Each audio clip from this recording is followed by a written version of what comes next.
Hi everybody, welcome. We are Sonica here and my name is Christian. We are the founders of the LoveWorks solution. And we're going to be talking today how to keep the intimacy alive while in close quarters. Many of us are in really close quarters for an extended period of time here. The first thing we would suggest is to make sure you also get some space from each other.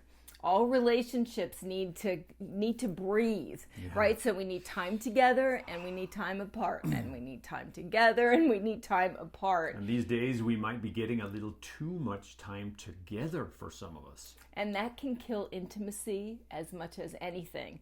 So just get out and take a walk on your own. Go hang out with your own friends online. I know Sonica connects with, we do that now. I connect with my men's group by myself while Sonica hangs out with other people by herself. So split it out. And make sure when you take time on your own that you do something that's really nourishing for yourself.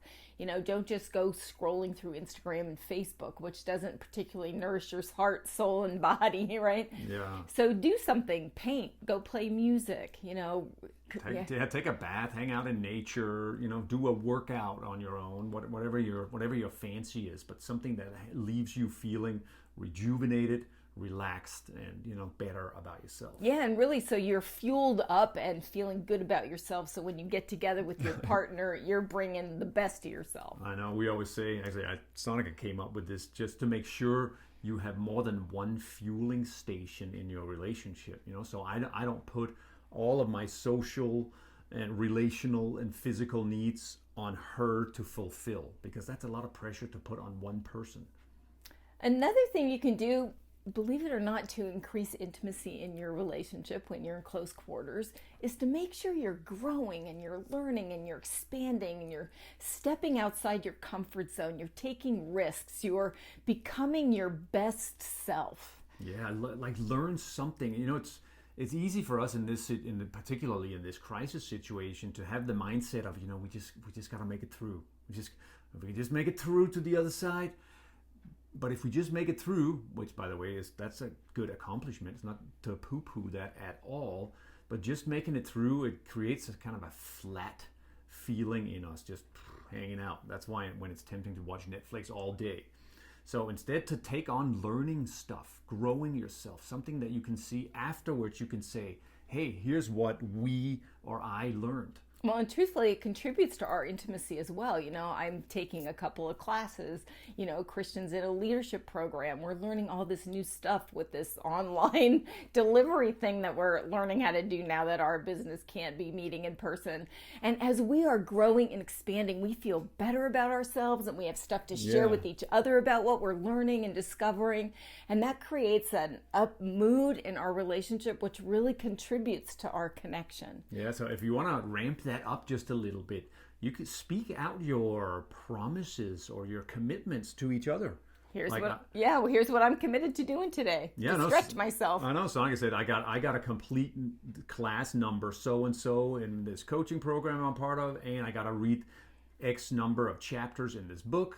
And then she'll come back and do like a progress report and say, here's what I did. And here's what I learned. Yeah, or I'll say, I got to figure out how to create, set up a video studio around here, which you can't see the background of. But, and then I got to have that be done by whatever next Friday, and I'll keep you posted. So we kind of do progress reports to each other. It just keeps us on our toes, which is really good for our intimacy, because you just think about it. Do you like interacting with someone or your partner better when they're like alive and engaged, or when they're just hanging out on the couch, just getting through? I think that's a pretty easy question to answer. And then lastly, we would recommend, actually, is it lastly? I think it's lastly. I think it's the last one. It's the last one out of 3, but we'll give you some sub points. Yeah, here. Carve out time to really focus on your relationship. Mostly when we've been in a relationship for a long time, we're kind of like, yeah, I know you've been there, done that, It's easy to have your partner turn into part of the wallpaper. Exactly. So it's really important to carve out time to be together and to focus on your relationship. So we'd recommend setting up date nights, for example. We just did a whole video here on how to set up a date night so it really works for you. So setting aside specific time to focus on your relationship is really important. Yeah, and we know it's not always so easy. For some people in the corona times, you have way more time on your hands. And we know some people and some couples have way less. If you have small kids at home, you might have way less, and you're working and you're being a teacher. We totally get that. And it is still crucial that we find little times, even if we just find half an hour when the kids are in bed, to do some of these things. I remember what your brother used to do, right? All the time is they would have one date night a week, and the kids got set up in front of a video with their favorite popcorn and candy, and so the kids looked really forward to it, and that was their focus time they had to be an together. hour a week. But just that hour a week where they got to close the bedroom door and just be by themselves, that totally nourished their intimacy all through the week. When you're together, help yourself drop below the usual way of interacting and get more in your hearts and in your bodies. So one of the things we have noticed in our work and in our relationship is that vulnerability breeds connection. So the more vulnerable and real we are about what we're experiencing and feeling and discovering, the more our partner gets to really connect with us. Yeah, we like to do what we call heart shares. Basically, it's the idea is simple. For some period of time, could be 3 minutes, 5 minutes, I have the floor. So I just get to share whatever's going on in me, my fears, my desires, my dreams, anything at all. I just get to share, and Sonika will just listen. And then afterwards we'll switch, so she'll get to do the same thing. It's pretty simple, but it produces great trust and intimacy and listening skills. That's a positive side effect. Another thing we do sometimes to help us go deeper is we'll just pick a question, and we call it a repeated question, where we just ask it over and over, and it kind of helps us go deeper. So you can ask a question like, what are you afraid of? Or what are you not saying? Or what are you proud of? What do you feel? What do you love about yourself? Yeah, if you were feeling more in your power, what would you be doing that you're not doing? So you ask a question that helps the other person reflect and go deeper, which is more connecting. Yeah. And then, of course, it's always a great idea to take a class, like take an online class that's specifically for your relationship. Or it could be about something else that you can do together. You can take an online gardening class. We offer like mini workshops online for couples, and so you can check out some of ours. Yeah, they support you to connect. I know they support you to connect, and they support you to keep growing and learning, so you're not just standing still and flatlining. And the last thing we'll say in this sub-point here is play. Play. Like couples who play together and laugh together and joke around together, have fun together, feel more connected than couples who are not playing and are more serious. I know. Have you ever heard that saying in the relationship literature? Couples who play together stay together, or families who play together stay together. So we just like to play. I mean, we'll literally, sometimes I'll just look at Christian and start running, and he'll just chase me.